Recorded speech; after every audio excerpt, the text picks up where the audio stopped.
কিছু ব্যথা আছে যা শুধু নিজের ভেতরেই রাখা যায়, কারণ সেই কষ্ট কাউকে বললেও কেউ ঠিক মতো অনুভব করতে পারে না। জীবনে কিছু মানুষ হঠাৎ আসে মুহূর্তগুলো একটু সুন্দর করে দেওয়ার জন্য, তারপর ঠিক ততটাই নিঃশব্দে চলে যায়।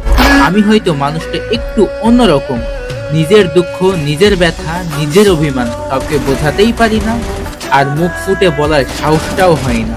ছোট ছোট কথায় মন খারাপ হয়, কিন্তু সেটা বলার মতো মানুষ হাজার কোথায়। যারা একসময় বন্ধু ছিল, আজ তারা সবাই কোনো এক অজানা জায়গায় হারিয়ে গিয়েছে।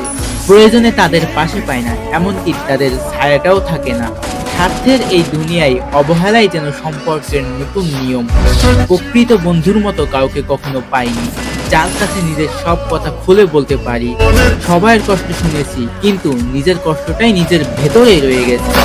আমি যেরকম একজন মানুষ চেয়েছি, জীবনে ঠিক তার উল্টোটাই পেয়েছি। তবুও কারো প্রতি অভিযোগ নেই আমার, কারণ রাগ, জিদ, অভিমান সব সময় আমাকেই ভেঙে দিয়েছে, আমাকেই দূরে সরিয়ে রেখেছে। অনেক মানুষের ভিড়ে আমি কখনো ভিড় চাইনি, আমি শুধু একজন মানুষ চেয়েছিলাম, যাকে বন্ধুও বলা যায়, আবার ভালোবাসাও বলা যায়, এমন কেউ। কিন্তু দিন শেষে